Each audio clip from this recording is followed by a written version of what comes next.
T-Bitch. Let's go. All right, you motherfuckers. Welcome back to another episode. I'm your host, Vincent Green. I'm your host, Noel John Tui, and third time's the charm. And this is Invasion of Potty Snatchers. And this week we are talking about the iconic, the legendary, the fucking masterpiece from 1982, the goat of horror. And that is the John Carpenter directed The Thing. Noel, it's the 40th anniversary coming up. We've been fucking gagging to cover this movie, and here's our go to gag all over ourselves. Talk to me, brother. I think that after watching, I watched this film, I'm going to say a year and a half ago, 2 years ago. I watched this film a lot. But I was watching it with, I guess, the critical eye that comes with doing something like what we do now. Mm-hmm. And just the nuance, I guess it gives you this, like, because you're going to have to talk about it later. It feels like a test. Yeah. So you watch it a bit less like popcorn and soda, kind of relaxing kind of thing. And this film is a true masterpiece. Yeah. It's everything a film should be. Yeah. Not just a horror film. Yeah. Every film. Like it could be, you could class as horror, suspense, thriller. It starts in the middle. There's a dog being chased across the tundra. It's getting shot at. The Norwegian one dude drops his fucking grenade, and the other dude gets shot. Yeah, it's fucking ludicrous, man. The way and they don't explain it, and that's perfect. Oh man, like could you imagine being in that situation where, like, literally you might as well be like you might as well be in outer space. You know what I mean? Like it's just the arse end of the fucking world, and then all of a sudden to have this helicopter come out of nowhere is one thing, is odd enough, I assume, and the next thing to have it shooting, the next thing is just shooting a dog, and like it's like, why the fuck are all these events playing out right now in this place of all places? Why does a dog? Yeah, what's for? Like, even let's just say let's just even say that it bit a person and killed them. I mean, that's an awful thing. You don't have some joke coming up, but you wouldn't hunt that's it a down. Truly terrible. No, but like, would you like? I mean, it's running across the Antarctica. Yeah, exactly. Like, it's gone. Yeah. Like, I know huskies and stuff. I know they're designed for it. I know they can survive, but we are talking no food source. Yeah, and I know there's snow in winter as well. You're in winter. In winter, no water source. Snow is not actually consumable. Yeah. And this is a sled dog as well. This is a domesticated animal, like. So domesticated animal. So, like, I mean, bar it coming back. Yeah. Which it's not going to do. Like, I mean, if it got one person, fair enough. But it's not like a dog is something that could, like, lock down the facility. It's going to come back and it's going to take us all out in our sleep. But they're chasing it with a helicopter. Yeah. It's so dramatic. Yeah, and throwing grenades at it and shit. Like. Yeah, and throwing grenades at it and shit. Like, I mean, it needs to die. It needs to die. But at the same time, because we live in the real world, and that's how you should view films, despite the fact that it's not. If I seen somebody, like, running through shooting at a dog or something, I think, what's wrong with these fucking psychopaths? Yeah, exactly. I wouldn't think that, like, it's this alien from outer space that, you know, like, I mean, a parasitical or whatever the fucking thing is. Your initial reaction would be what's wrong with the people, not what's wrong with the people, of course. Absolutely. Yeah, keep it simple. And of course they end up, one haphazardly dies. Yeah, he throws a grenade like the worst throw of all time. Yeah, the worst throw of all time. And then he decides to go back and get it, which is, by the way, not a grenadeologist. No, the other guy tries to grab it. Isn't it? The other guy tries to grab it.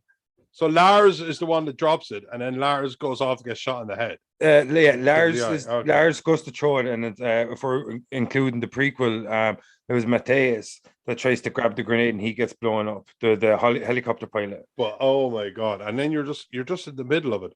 And you're like, and it's already so captivating. Yeah, and you're like from the minute you hear the bum bum, bum bum, like from the minute you hear that fucking theme tune, like straight away you're like, okay. Like, I can remember the first time I saw that. As soon as I heard that bass line, is the other musician, the bum bum. Like, as soon as you hear that, you're like, okay, what? All right. Like, it's kind of like Halloween, like the way he sets up the movies, like, you know. But everything about this was perfect. Yeah, like, you know, it wasn't too much or too little. Yeah, man. I watched I watched the kill count on it. I watched the movie, but then I watched to be honest with you, I was watching just something just to because there's a lot to keep in your head. And also there's a lot of things that get killed, and we don't see the people getting killed, like Palmer or something like that, versus people getting killed by the thing. And so it gets a bit confusing. So I wanted to have some clue what I was talking about. So I was watching one of these, and then you realize that how incredibly convoluted it was. That you mean intricate? Actually, intricate's a better word. That the last time we see somebody is in some completely innocuous situation, and then they're a thing, or even the doctor guy who turns out to be a thing. And he was just like, I don't want to stay in here. I want to be allowed back inside. Blair. And you were so sure that he wasn't a thing. So sure. Yeah, like I was convinced the first time I saw that, I was convinced he was like, obviously he's human, because they made it seem like he was the thing. You know, that kind of thing. Like, so it's like you're kind of like in the it's kind of the situation where like you're so sure he is that after a while you're like thinking maybe he's not. Maybe it's too obvious, you know, that kind of way. Maybe it's too obvious. Yeah, that's it. It's always like, you know, even the who was strapped to the chair. Gary. I know you gentlemen. Yeah, I know you gentlemen have been through a lot. Man. If you don't mind, could you please untie me from this fucking chair? And he's so red-faced. Man, it's so fucking good though. Like, that's, man, everything about this movie is just like it's fucking so well done. Like, from the time, like, straight away with the, as you mentioned, the dog, and Jed, by the way, real name Jed was dog thing. But you know, like, when you have Lars and Matthias, we find out from the prequels, so like when you have all that thing with like when he gets shot, Lars gets shot by Gary, and the dog's just kind of wandering around and shit, and you're just like, straight away, the next part of the movie for me is one of the best in any horror movie of all times, where RJ McCready, where McCready goes up with Doc, and they go to investigate the Norwegian site, which plays beautifully into another movie we're kind of talking about today, is the 2011 prequel, directed by, I think it's Mark Van Heinigen. I'll check in a second, Matthias Van Heinigen maybe. But the continuity, the way it was maintained from the prequel to the Discovery site from the original, I thought was one of the best aspects of the prequel. I think we're going to talk about these maybe a little bit side by side today. Obviously, most of the focus going beyond the 1982 movie because it's such a masterpiece.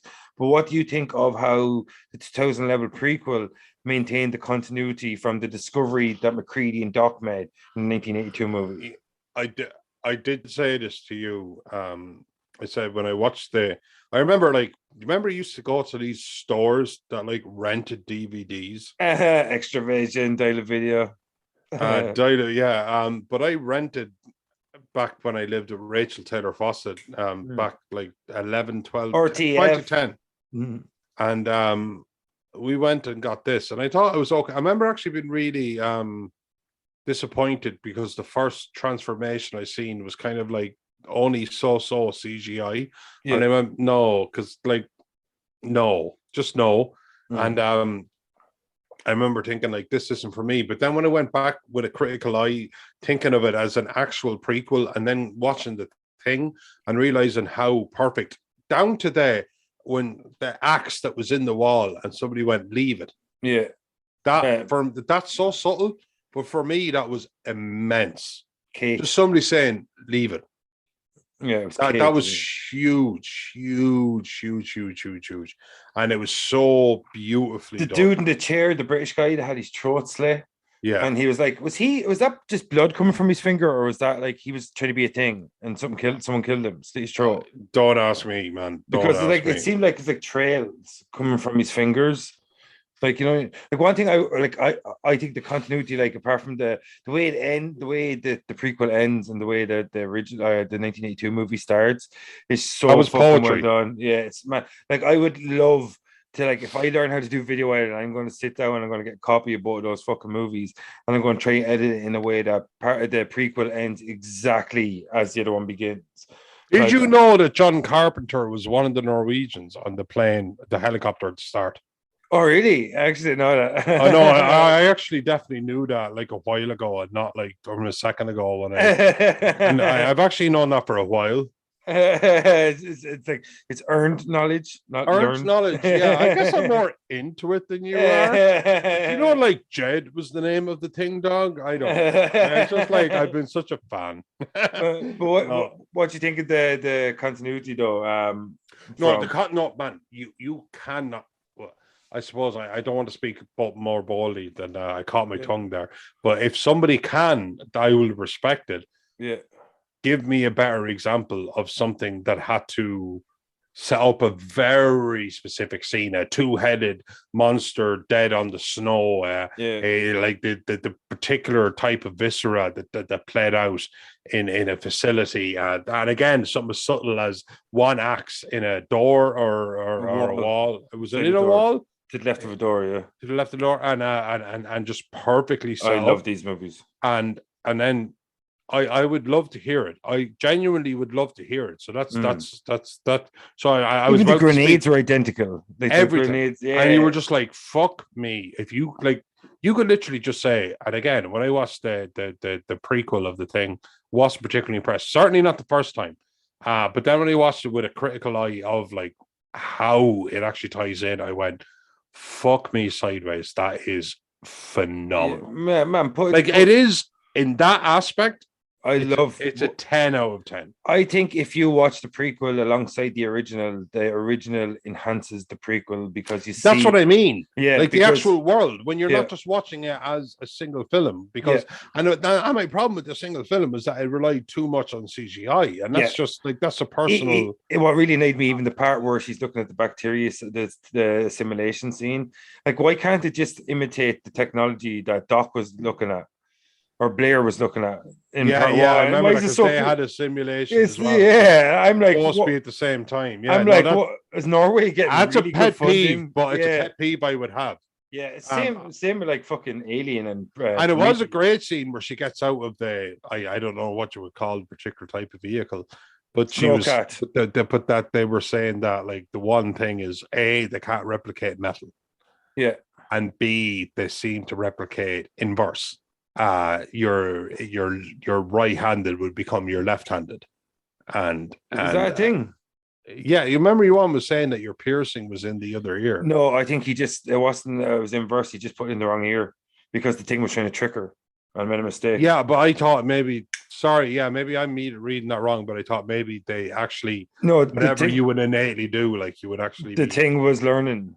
And it realized that the only way to actually identify without a blood test was by the metallic objects. And so obviously when it replicated and Joel Edgerton's character, when it replicated him, that I believe it probably took the earring from the body and just put it in the wrong ear. Because imagine after she tortures and she was like, oh fuck, he did have in his right ear. Yeah. But that's what I think. Maybe I'm wrong. Maybe you're right. But actually, no. I you know when you assume and that whole expression, you're probably absolutely right. The thing that when she gets out and she's just standing there, bitch, you've got nowhere to go. Yeah, and she just tells her. And what I always loved, and I don't know if they ever did something in the middle, is that you're completely human, like sense of humor, the way you bounce off people, the way you like would react to finding out that somebody's after taking the last bit of coffee, like down, to have you down. Yeah. But then when the game's up and you go ping, that there's no in between.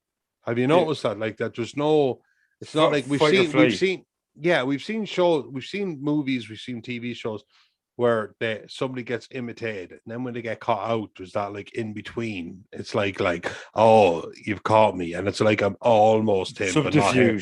Yeah, but the thing, it was like now I'm the most completely not of this world thing you've ever seen. Yeah, and the thing, it was always that. And I remember like when your one got out and said the piercing was in the other ear, and he touches his ear.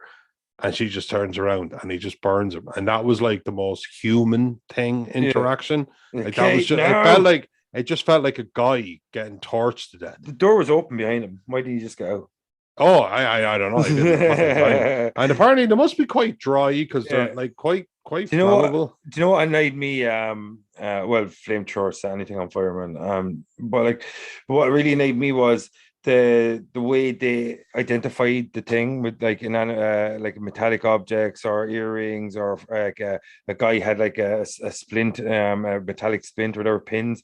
Another guy, like, even know the fillings, is that I don't think they took enough care with the earrings, because you look into part one, and unless you want to say it, it's learning. But like the whole big thing about part one is you don't know if it's Childs or McCready, whether or not either of them are the thing at the end of it. But Childs is actually wearing an earring. So like you want to be careful not to try fuck with continuity when you add your own explanations for something, because unless you can say, well, just like Joel Edgerton's character, maybe Childs was the thing and he's learning and put the earring in, just like Ben, like, so you could counteract it with that. But I'm just saying that if I was going to add that little caveat, I would have poured over the original and see who wears jewelry, when they wear jewelry, when they get turned, when they get like when it become the thing, or when they get outed. I would have poured over it, because your hypothesis is based on it ringing true in terms of the original's continuity.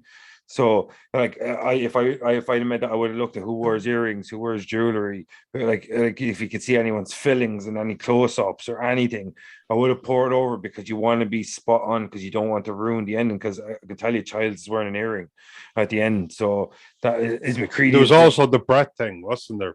The Brett. Why can you not see his Brett or something? Childs, you couldn't see Childs' Brett. That could be just poor. It could, or poor postman, or also like whatever. Like if I was standing, whatever way the wind is blowing, like, or if I was standing in a slightly hotter area, it's completely irrelevant. Yeah. But yeah, no, like, but anyway, sorry for like spoiler alert from comics. Spoiler alert: Childs was not a thing, but actually, unfortunately, becomes a thing in just kind of this smaller story that I don't think is going to be canon. Yeah, that plays. That's what comic books are the best at doing, just offshoot. Oh yeah, and they get to the best medium for doing that. The best, of course, because like nobody gave me my $10 billion I asked for, but like here it is, because Dark Horse Comics got in touch with me, or Vertical Comics, and here it is. And I think that's fantastic. But when John Carpenter made this, I think the music was perfect. Yeah, all his films are like that, though. So good. But there was a thing. Do you remember when Windows gets your man splits his head open and he's just teeth and he bites him? Chambers. When he eats Windows' head, yeah. And then does Windows be? Oh no, it's Palmer, is it? Chambers or Palmer? I'll check. No, it's not Palmer, I don't think. But I will admit I'm not completely sure of the names. No, you keep talking. Sorry, dude.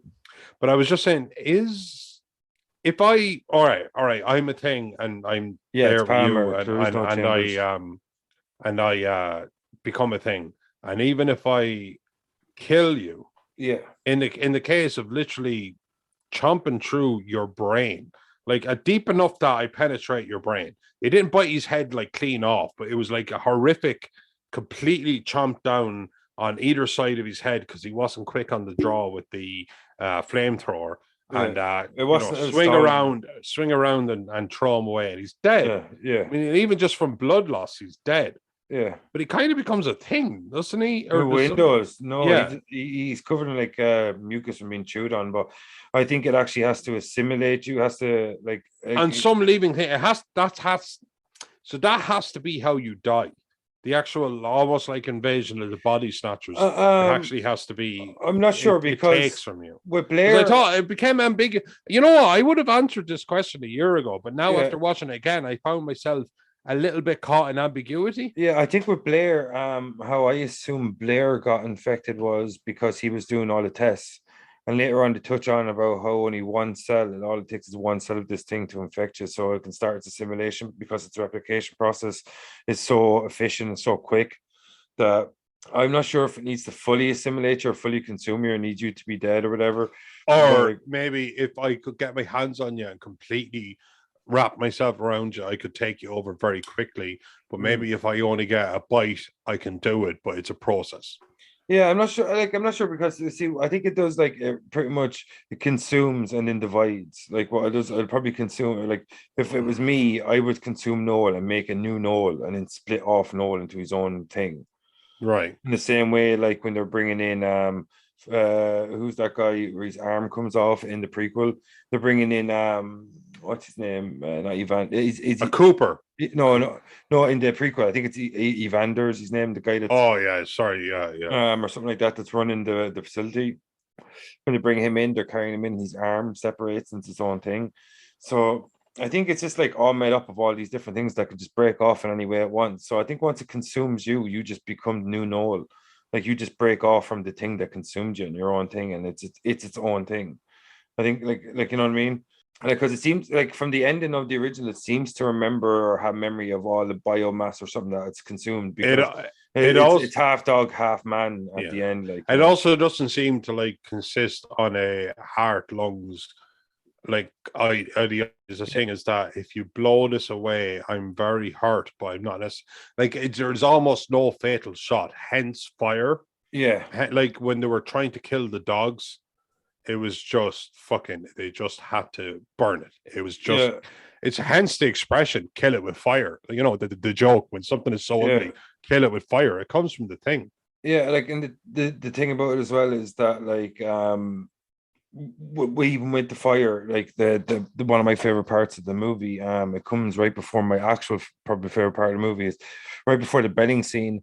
You get the conversation with Fuchs and McCready in the snowcat, and Fuchs is actually reading Blair's diaries, and because he said Blair locked himself into his shed or something, and he said I found some of his diaries, his journals, and he's talking about his experiments and what he's found and the evidence he's found. And I just thought it was so well done that scene where he's like McCready's like kind of faux pas it, and he's just like he's like God damn it, McCready, listen, and he's like and every time he says something, it's more and more terrifying about how any one of us, except it could perfectly replicate a human being, how it doesn't want the dogs, it wants us, and that pretty much that the bodies, the remains they brought back, the burned remains are still alive.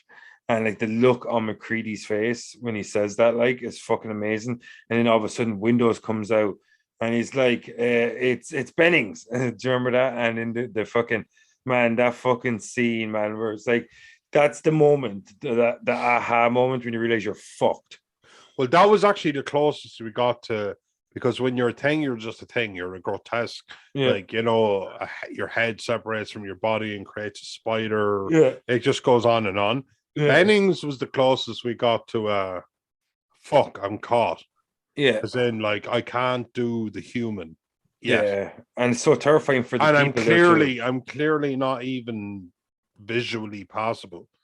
So I'm fucked. So it just lets out this yell. Yeah, It's fucking horrifying. it's so Man, it's haunting. uncomfortable. It's Man, very uncomfortable. imagine being in that area, like that situation where all these assumptions that you've had are proven to be true in the worst way possible. That you just see this dude that a minute ago you were talking to in the storage room, and now he's a fucking thing. But And not just that. He got like he bounced off your jokes. yeah, That's the thing that would fuck with me. Like not only like no, forget before that he wasn't Bennings. yeah. That's No, yeah, he wasn't Bennings before. Like the thing was that was he just killed Bennings in the storeroom after Windows left for a minute, came back. The thing was wrapped around Bennings. I think it was supposed to be like the leftovers from something else. It was from one of the well, I think bodies. of Dr. Blair then. He Hmm. was very much so himself. Oh yeah, You know, I'd like to come sure. inside now. The dude You with know, the it polo, was like the dude with the polo neck. Sure, he was turned from the get go. What was his fucking name? Palmer, Um, uh, Vance. no, is it Vance? Yeah, Norris. Like Norris was fucking turned like Had a immediately. heart attack and fucking as a cover or something, didn't he? Like he had the heart attack. No, I think he started breaking down. That seems to be a thing with these things that, like, after a while, their host body seems to start breaking down and separating because it happened in the prequel and it happened in the sequel in the original or the 1982 one. Is that after a while, it seems like it finds it hard to hold the imitation sometimes because remember the guy in the helicopter in the prequel. where they do the red herring with the guy that's acting strange, and then it's the guy across from him that starts opening up in half because he's like, "Oh, it's okay, don't be worried" or whatever, and then all of a sudden he just starts splitting. It's kind of like it can't maintain all the time, like that. Maybe like the fusion or the simulation isn't complete or some shit because it seems like after a while it's like it's in pain, and then it just starts opening up. It's like, or maybe it's I don't know what story because like was it Palmer as well when he was tied up? He just like as soon as his blood went off, he's just like straight away. I don't know. Maybe as soon as it feels like it's under threat or in danger, that it has to split open. But I don't understand. Well, when it has to, like ultimately, its main prerogative it's is replicate. assimilation. But then like you can't assimilate if you don't survive. Yeah. And when that jig is and I mean absolutely up, all you can do is go into offense mode. But like typically it isn't actually extremely good at offense. It's not like it's like unlike that. Well, the thing at the end was, but like it like in particular, it just started like if you have weapons, you can take it down. Yeah, it can be slow and cumbersome in tight spaces. Yeah, its whole thing is that it needs to belong. Yeah. And when they start to figure out its hums and haws, and the fact, for example, that it tries to survive on a molecular level, then you are in trouble. Yeah, the blood test is genius. Like one thing I love about it is like it's such a unbelievable, hard to comprehend situation, but the logic they use to get the characters through the situation is so simple. Like you know what I mean? Like the way they kind of figure shit out as it's going along. It's like, oh shit, was it copying him? It was trying to copy him. Look, it was trying to copy the dogs. And he's like, oh, well, if I can copy the dogs, I can copy us, you know, that kind of thing. And it's like, it's something you touched on earlier, I think, as well. As like, when you talk about Kurt Russell, it's like, because I don't know which recorder was on. We've had we've had a bit of a day, but do you remember when Kurt Russell was standing around with the six guys and he's like, I know that I'm still human, and I know that you can't all still be you can't all be the things because if you're all the aliens right now, you'd all rush me and kill me. But so I know some of you are still human. It's just simple logic, so simple the logic is. And that's all you're left with. That's all you're left with. You know what I mean? And then later on when the figure he sees the head separating and being its own thing, and he sets that on fire and he goes, maybe every little bit of it's its own thing. That like when you burn human blood, nothing will happen because it's just tissue. But when you burn this thing's blood, every little cell is its own living organism, so it will react to try and protect itself.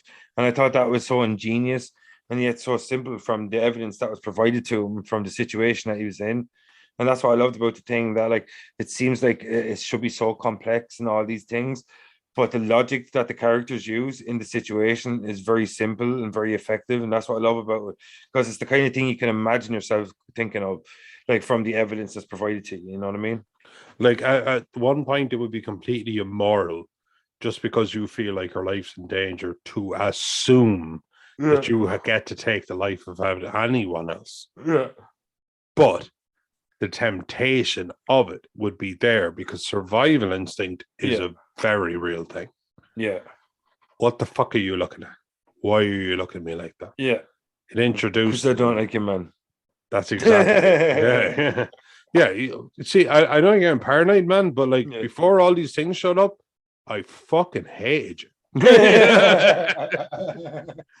So now maybe I'm like a thing that's assimilated to hate you. Like, I mean, it's not a yes or no, but it's certainly not something to like specifically point out. Yeah. But the thing, oh my god, I remember just it's submersive. And first off, a film should be submersive. You should be in the world. You should believe it. That's first and foremost, and it is that. Yeah. And then everything I've come to love about horror, from slasher horror, which is just somebody showing up and trying to kill you, it had that. I loved my sci-fi horror, the desperation, you're in space, there's nowhere to go. You're up against something you can't conceive. It had that. The kind of body gore horror, by its definition, the way the things actually operate on a biological level, it had that. And then just the fact that paranoia kicking in because nobody knows who's next, it had that. It literally had a 6-side die and it rolled a 50. I Yeah. don't know how it did it. I don't know. What And that means.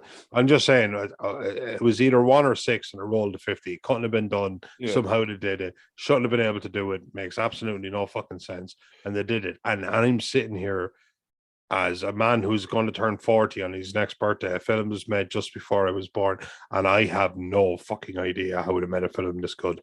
Yeah, And I've never seen one since. Yeah, and it's crazy to think that it flopped when it came out. That like it actually was a massive commercial failure. Like that, it was actually its later release DVD or tape VHS that made it so successful, made it a cult classic. It's like the epitome of that Michael J. Fox meme. You know, I know your parents didn't like it, but your kids will, or some shit like that. You know, that kind of thing. I just like to say, just like not to be elitist or anything. Now for some elitist, if you're over 30 and claim to be a horror fan and you haven't seen this film, go fuck yourself. You don't deserve this film. Yeah, man, you never did. Yeah, I would be in. You don't. I'd be opposite end of the spectrum. As if you've never seen this film, give me a shout. I'd love to sit down and watch and see what we like to see. No, they don't deserve it. But they man, don't deserve it. We talked a little bit earlier about the continuity at the Norwegian fucking outpost when Doc and McCready go there. But what one thing I love about, I think I spoke about maybe on the World War Z episode we did with Bengali, the I love when like there's like old footage found or an investigation or some shit, and I love when they're kind of piecing shit together backwards.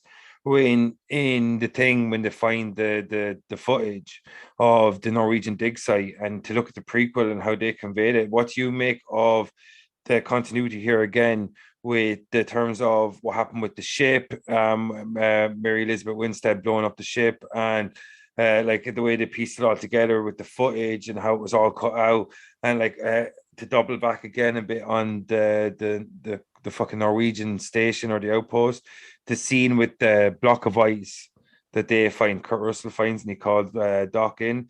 Like, how do you think, like outside of the little bits we talked about of the Norwegian scene or the Norwegian outpost, how do you think the greater continuity was upheld by the prequel? And what did you make of the scene where they discover all the footage and stuff? Because that's I fucking love that scene. Oh, I fucking love that scene.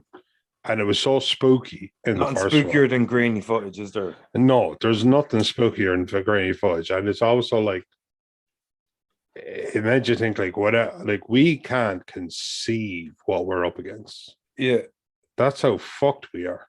Yeah. We can't even, because I think eventually later in the film, in the thing, 82, they're like, we're not getting out of here alive. But neither is this fucking thing. Yeah, because it would come to that stage, won't it? Like, and it would come to this, and especially, like, I mean, and I always think like I'm not as bright. You hear stories of like these soldiers and stuff they've gone through, and you're not that brave. But what I do know is frustration. Yeah. And I do think at a certain point of frustration, you are capable of amazing things. Because just fuck this. Yeah. Fuck this. Man, so you're training, or it's don't get me wrong, if I had training, I'd do better. But like there is a point where I go, you know what, fuck this. If that's all there is, and this thing has like killed my this and my this and my this and my this, all my friends, and I know I'm not getting out, and anger is an amazing tool. Yes, and that's and can we just for 1 second talk about how good Kurt Russell was as an actor? Oh man, full stop. He's an amazing actor in his entire career. He's an incredible actor. He's got so much charm, it's ridiculous. That mullet, my God. Like, that's how I knew it wasn't the thing. He wasn't the thing at the end, because I'm 100% sure only Mother Nature can create a mullet that perfect. I don't think anything could replicate it. I just don't think it's possible. Yeah, we can do it down to the molecular level. Yeah. You think that accounts for a mullet like that? But not the mullet lecturer. Adorable. Adorable. Yeah, you know what I mean? Yeah, like, it's too perfect. Look, it's formed in the Fibonacci sequence. Look how perfect that mullet is. Yeah. No, but the way the prequel set it up, I have to. I wish that they had advertised themselves better as like setting up the fact that they are setting up. They shouldn't have called it the thing. No, they shouldn't have, because it confuses too many people. And too many people think it's a sequel as well. I don't know. I'm not even sure what I read today. I'm not even sure I knew it was a prequel. Yeah, most people think it's a sequel. Yeah, I'm not sure. I'm not going to say one way or the other. All I know Yeah. is I can certainly say that I didn't appreciate. It should have just been called Who Goes There, like the 1950s movie. Yeah, yeah, and like fuck me. And what I did right, it did so right. And the only thing I can say I did wrong, and it did spectacularly wrong, Yeah. was not relying on like there's one particular scene where the guy's face kind of splits and then Yeah. opens, and it just looked fucking tacky. I mean, and I know it's easy to sit in 2022 and look at something and say maybe, but I watched it in 2011 or 2010 or whatever it was, and Yeah. I thought that looks fucking stupid. First time I saw the Thing prequel, I was like really disappointed because it was mainly due to the CGI. Because the first time I saw the Thing when I was younger, the practical effects, the way it caught my eye, I was just like, "Holy fuck, you can do this practically!" And then to see the CGI in the first one or in the prequel, I was like, "Oh, I'm so disappointed." But once I got over that and I went back and watched it the second time, I was like, "Okay, the CGI is shitty, but I think the story is actually pretty decent." So I went back and watched it again, and I really like this movie. Like I really like the prequel. Like it maintains the continuity pretty well, apart from the earring thing. I'm unsure about that. But like and as well aesthetics of the how the molecular test was and stuff like that. You shouldn't have that computerized. You shouldn't make it look identical to what Doc was, or Blair was working with, because it's it's like literally the exact same period of time. So I don't understand why they went computerized with that. The CGI was annoying, especially when you find out afterwards that the particle effects were initially being used, and they panicked and they decided to go. They seen a test and not the finished thing, and decided to go over the practical effects with CGI, which is a real bummer when you find out. And what I'd love to see is if someone actually was able to go and remaster it with the practical effects. I think it would be held in a lot higher esteem. It's a good movie. Like everything that they took the 1982 movie into account when they were doing it. That's one thing I really liked No, about the it. You way know what it's I mean? set up is just Like unquestionable. because you wouldn't you not even come to think of it, was like, why does that guy not speak English? Like you're like, oh, Lars doesn't speak English, and you don't even realize why they're keeping Lars non-English speaking, because you need someone that doesn't speak English at the end to be shooting the fucking dog. So when they're telling him to calm down or whatever, to stop shooting, he can't understand them because he doesn't understand English. And he's actually saying, what we find out in the prequel is that's no dog. That's what he's saying at the start of the first one. He's actually warning them, that's no dog, that's no dog. When he's trying to kill it, because we see the subtitles in the prequel, and that's what he's saying. And that's what I fucking love about the way it pieced together these little things that seemed inconsequential at the start, and you realize they've got much greater importance as the story plays out. Like they even got the helicopter down to a T. Like as I'm saying, I would absolutely love to be able to edit the prequel into the original or into 1982 movie in a way that I could have one where they literally leave in the helicopter, and then the next scene is the start of the fucking 1982 movie. Like I would fucking love to be able to do that. Like it's so well done. Like I just think like the fact that it wasn't picked up on made no sense to me, because Mary Elizabeth Winstead's character is going 50 miles over to the next station. What if you find out she is the Thing, or if the Thing traveled with her or some shit? Like, you know what I mean? Yeah. It left it open for another story that had no effect on the original continuity, because she was a survivor.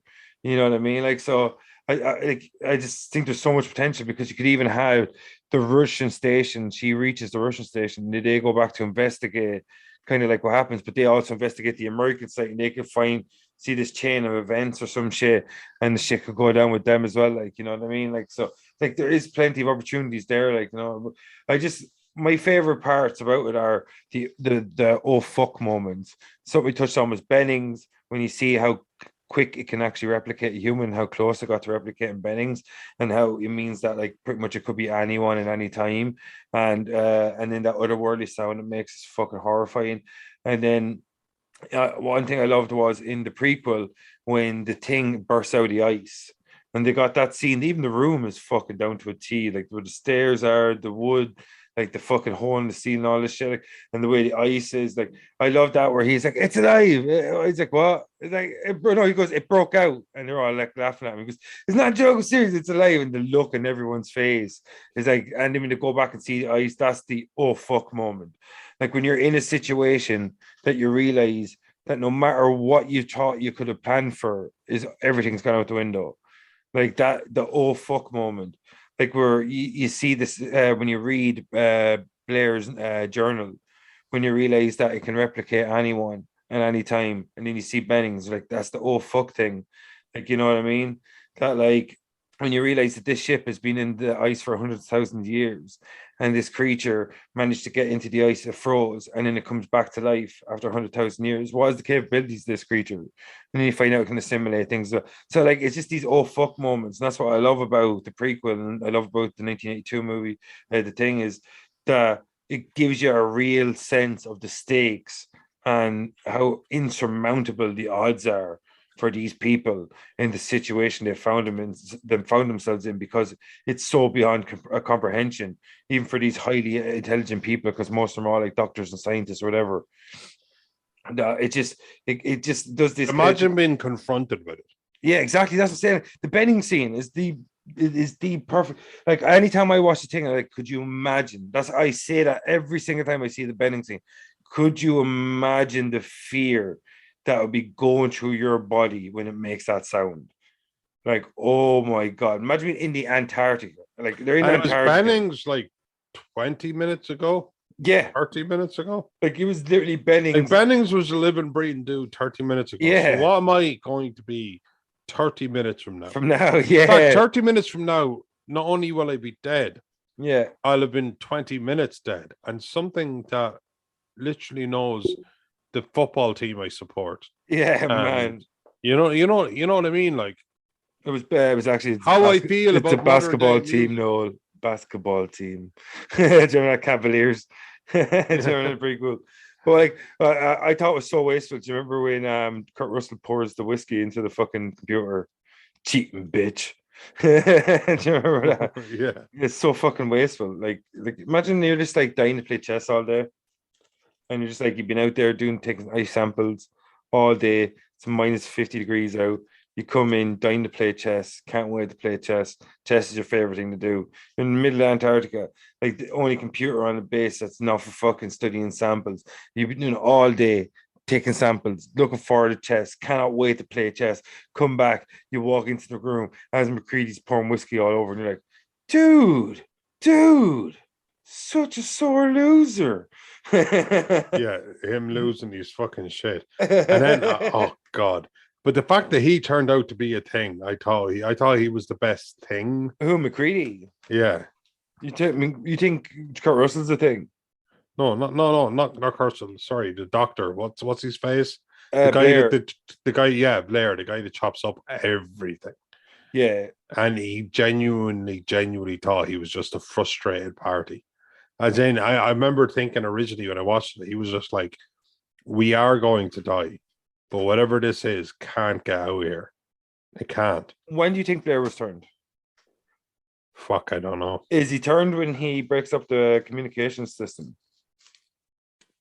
That's the thing. Here's the thing. Like there was so much purposeful ambiguity that to put it into an image is obviously the dog walking past the door with the guy with curly hair. Yeah, that's definitely him. Norris. So like, but like this, it purposefully did it. It's like I only realized today that's that was why Norris, because the shape of his head, his silhouette, the curly kind of hair, and you could see the turtleneck as well. I only realized today that was Norris. Well, like fuck you, that's why. And it's like fuck you, that's why. Oh man, we're convinced you from the start that Clark, the dog handler, that he was the thing. Like you're convinced from the start that he was the thing, and then Kurt Russell shoots him, and he's just human, like that. Like and that makes you a killer, a murderer. That's right. Yeah. Sure.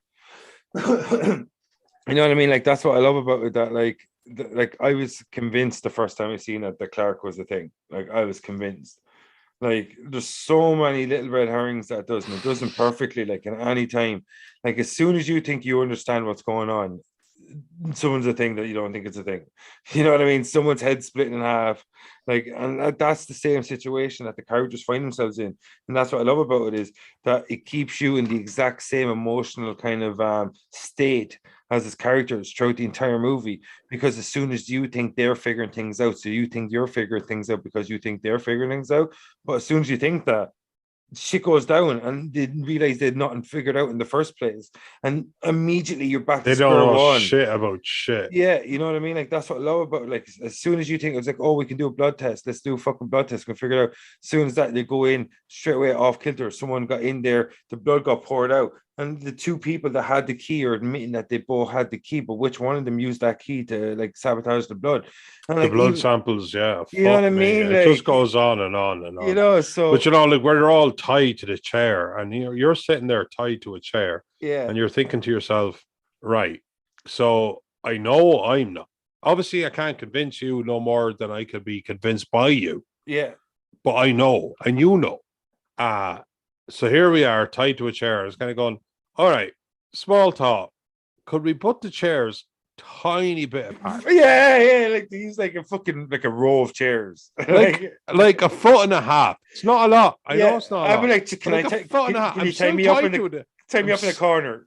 I'm still tied to a chair. Still test my blood. Can I not be literally beside the thing that's about to turn into nothing but tendrils and teeth? Please. Yeah, I'd be like, can you just tie me down somewhere else? I will lie prone on the ground. I'd be just like tied beside you going, oh, Vinny, such a fucking thing. He's so a fucking thing. Oh man, I love the way it would be just classic fucking Vinny like the to whole be way. a fucking thing. Do you think Palmer is the thing as soon as he starts accusing Windows of being the thing? Oh, do you remember the whole way through? It's like, let's go in twos, and he's like, "Oh, I don't want to go with Windows. Let me go with Child." Yes, I do, because he does protest too much. But or do you think that's what it is? Do you think he is trying to throw like misdirection or whatever? Just trying to. The thing is, apparently, it would just have your intellect and what you would do. Bastard. But like, yeah, imagine traveling all the way across the galaxy. You're an intergalactical being. You've traveled hundreds of thousands, and you rested for 100,000 years. Yeah, and you get woken, and you end up with my intellect.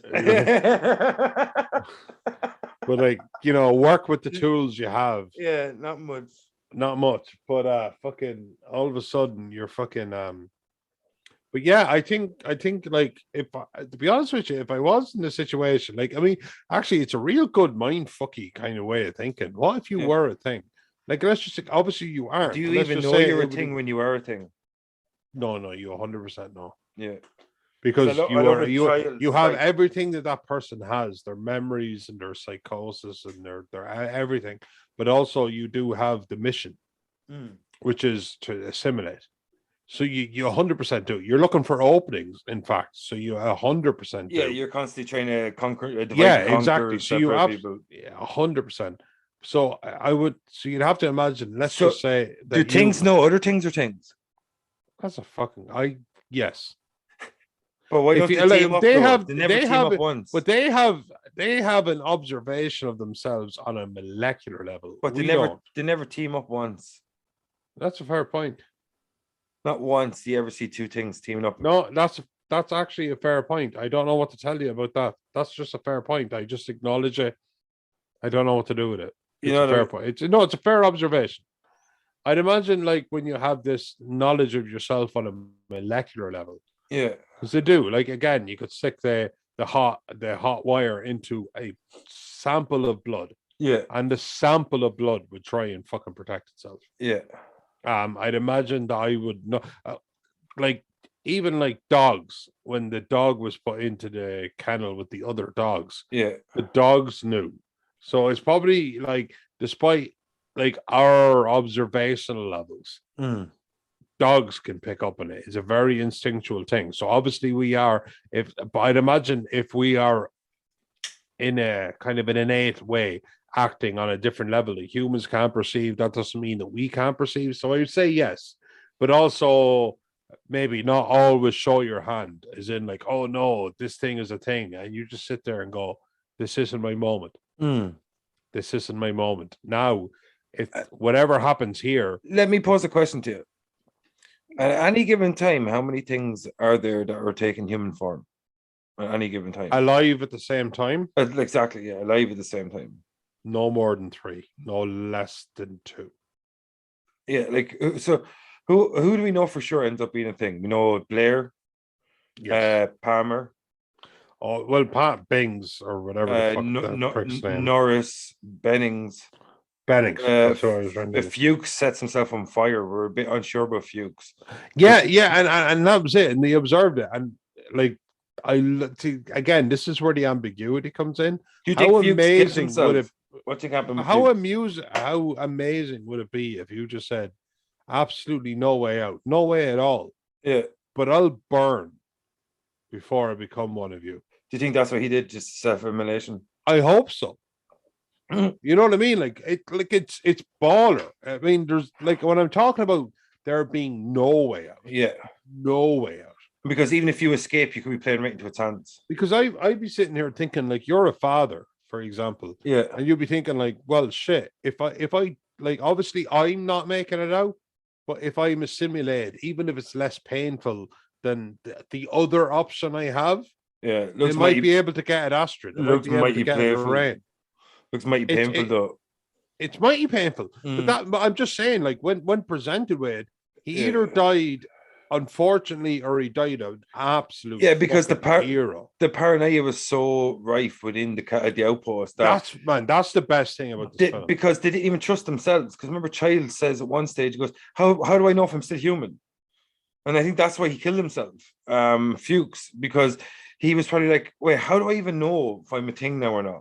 Yeah. How do I even know? Like, what if it's not even just something that kicks in on a survival level? Yeah, you know, and nothing before. And even we, after watching this film between us at least a dozen times plus, how do we know that that's not the case? Because they are so perfectly normal until they fail a blood test, and then something kicks in. Because it could be a case of, like, it reprograms itself so much as a version of yourself that it forgets it's itself. Yeah, but that's the thing. The perfect saboteur, the perfect spy, the perfect, I like to say, sleepers. Yeah, people who actually don't even know. They're accountants. Yeah, and they have 2 kids, and they married the high school sweetheart, and all of that jazz. And that makes them the absolute perfect when the shit hits. Rhubarb. And the sleep. Remember that American Dad? Yeah. It's like Haley's was a code word, and he goes rhubarb, and it's like, damn it, it didn't work. You just see Steve in the background walk by with a sniper rifle. I fucking love that show. But imagine, like, that's the thing. You are up against something that you cannot perceive. Like, there's no rules for this. So you're thinking, like, oh, wait, how do I know which one of you can trust? You're like, I don't know. How do I know that I can trust me? Yeah, because we never see more than 2 things at any given time. No reference for what the rules are here. Obviously, again, if a drop of blood can try and protect itself, it's not like stab me in the liver. And the fucking head grew legs and walked off, like. Yeah, exactly. So if you stab me in my heart, I die.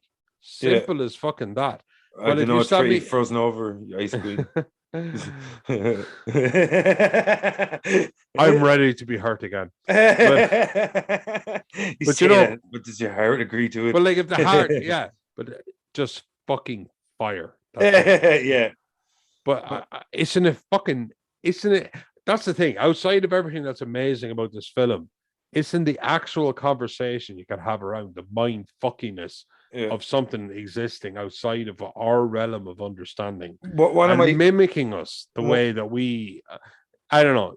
When you're not horror films where you're not the top of the food chain are some of my favorite horror films. Dude, one of my favorite lines from a horror movie is, I hope I don't butcher this, from 30 Days a Night, when the guy drives the big truck through all the vampires and tries to blow himself up with dynamite. And the lead vampire, Marlowe, I think his name is, he says something along the lines of, typical humans, when they come up again, when they face something they don't understand, they try to destroy themselves. You know what I mean? And that's kind of like what the thing is. They can't grasp some sort of understanding of it, but they understand one thing is that it cannot leave the outpost. God. You know what I mean? No, God, I fucking love 30 Days. Love that line. Oh, man. Fucking love that line. Love 30 Days a Night. It's one of my favorite vampire movies, if not. 30 Days a Night is a fucking amazing film. That's why we started this podcast. Yeah. Welcome to our 30 days. And man, we should definitely do that soon. I know, we such a fucking great definitely movie. should. Yeah. But like that's what this movie does, though. It's No, like we definitely will. But yeah, no, that's the thing. The paranoia that exists in art, paranoia. Yeah. No, but one thing is there like here's sorry to speak over. Is there one aspect of horror, and I don't even know what all of the aspects of horror are, but I do not believe that there's one aspect of horror that the thing doesn't either A, hit on the head with a sledgehammer, or B, tickle with a feather. Like I don't know what it is, but it certainly doesn't not interact with it. Yeah. I think it absolutely gets everything from slashers to sci-fi horrors, everything. I think it tickles the bone of everything. I honestly believe it's John Carpenter's greatest film. It's great. I think Halloween's a world-class film. Don't get me wrong, but the thing is a better movie in my opinion. Like it has everything. Like it has the backward information trying to gain, like trying to figure out these things like that you can't comprehend. You're looking at like what can you make of the scene? You go to the Norwegian station, right? Like we talked about the continuity and stuff and how the prequel did a great job on that, but like this, the first time you see that scene, imagine being McCready and imagine being Doc going to that Norwegian outpost. Right, we already spoke about how crazy it would be to see two guys in helicopters with explosives and a rifle trying to shoot a dog for no apparent reason, what seems like no apparent reason. That right, you already have that information, right? And then you fly out to this fucking outpost. You're in the middle of Antarctica and you find this scene where you find like the place is all fucking smoked out, it's all burnt to crisp. You see this blood trail, and then you see the first person, and his fucking remains are all fucking weird and shit. And then McCready starts going to scope it out, and then you see the ice block, and then you fucking see the yolks broken out, and then you fucking see the pile outside, the two faces, and they're like, oh, whatever it was, the scene that the one that burned up real good, and he decides to bring it back with him. Makes no like, and I see that, and I remember that scene. I was like, if I was McCready, I wouldn't let that on my helicopter. And then McCready's like, hey, Doc, get a shovel. I'm like, shit, McCready's idea to bring that back? And I was like, for a helicopter pilot as well, he's got a lot of say in that camp, just put out there. But like, it just... Yeah. I think it's just, of course, as the situation goes along, as he says, it needs someone a bit more even-tempered to be in control. But one, I just... I've studied the blood, but I'd like to get the helicopter pilots. Just like, of all the things that, like, horror does well, to have that scene is one of the best things ever. Like when you find something after the fact, and the way that scene is like so inexplicable, like imagine finding that. Like just imagine finding all those things that I just named out. You see a gigantic block of ice, it's like something broke out of it. You see like a fucking body that's half mutated and set on fire, and you see this guy, he's all fucked up and his throat slit, and it's like all these dudes and all the evidence that was weighed up in the intro with the dog and the fucking explosives, and like how do you even start putting this together?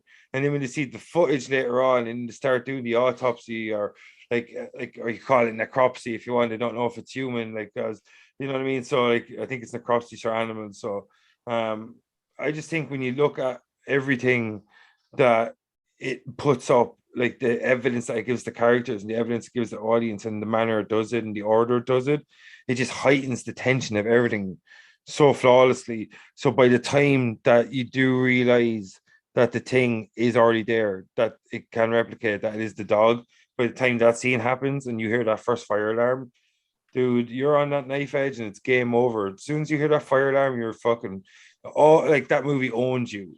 Like, you know what I mean? In my opinion, I think it owns you from the intro, the baseline, because you like it just catches your attention every time you always step forward, and you're just like, oh, it's go time. As soon as you hear that intro, no matter how many times you see the thing, it goes through every gear, but it never lays off so much. Yeah, it lulls. Yeah, like you would think. Like I watched the kill count on this today, and the guy said, "Look, I'm gonna do a strictly human kill count for starters, because you have the whole dog thing." Yeah, and then he said, and there's a few of these that kind of become ambiguous, so I'm not going to touch on them. Yeah, and he made some really fucking good points. And the fact it's not like a particularly gory film, but every now and again it does something so spectacularly, amazingly huge.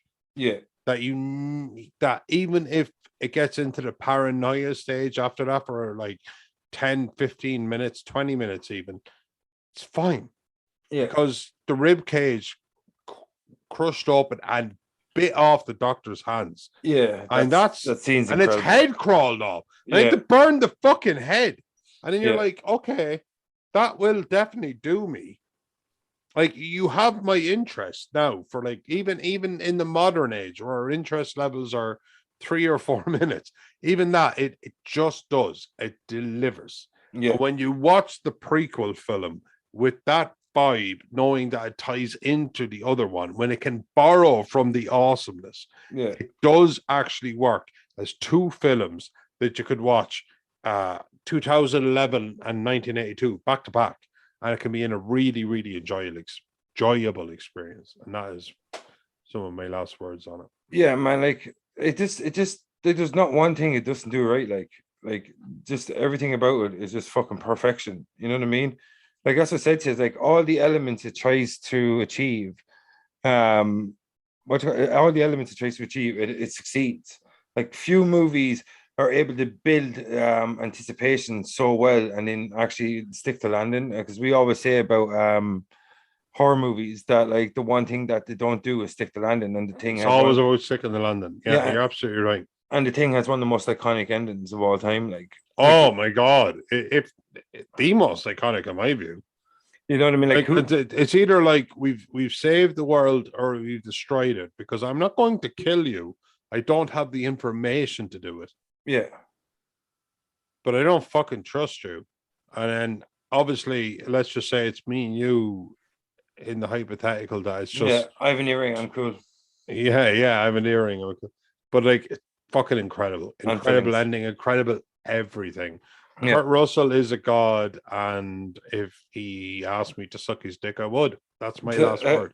So, like, before we get the fuck out here, like we talked a little bit about before, I think, I think there's going to be more of the thing on the horizon. Would you like to see a sequel, a remake? What way would you like to see it be done? Would you like to see Not the remake.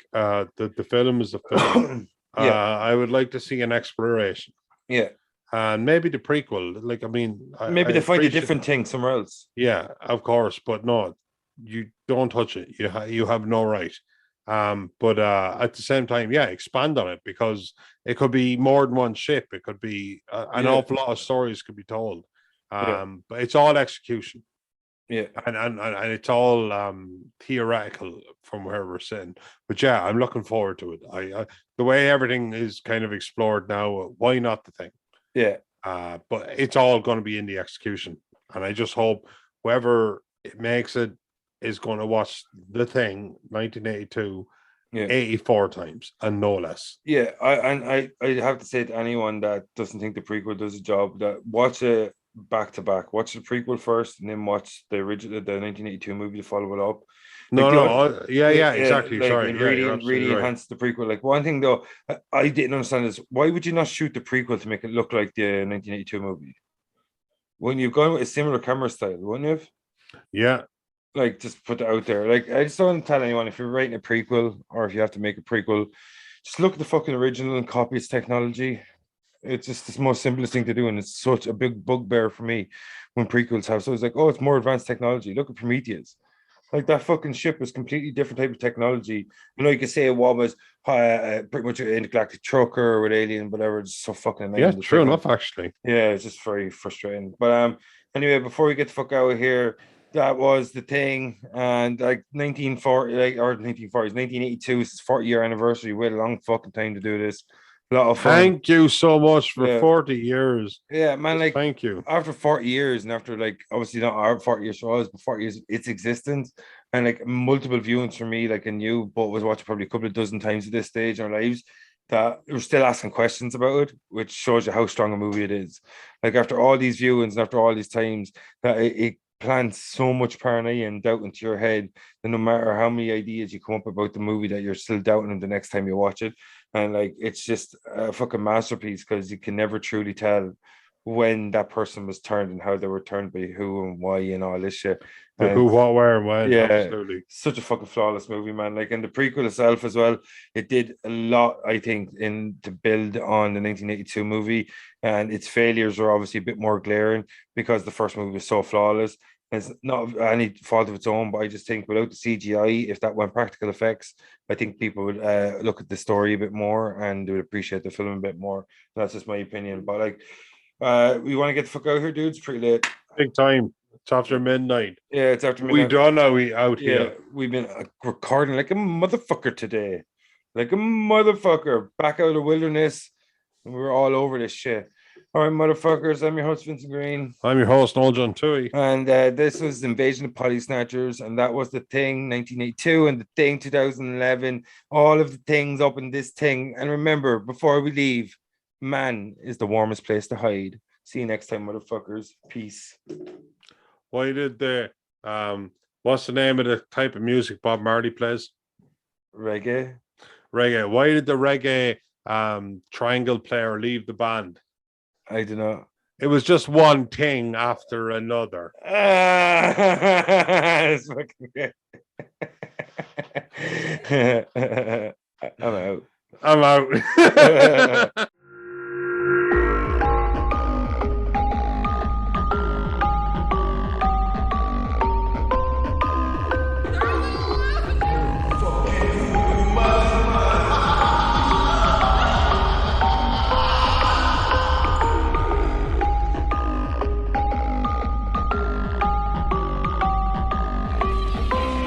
Want some candy?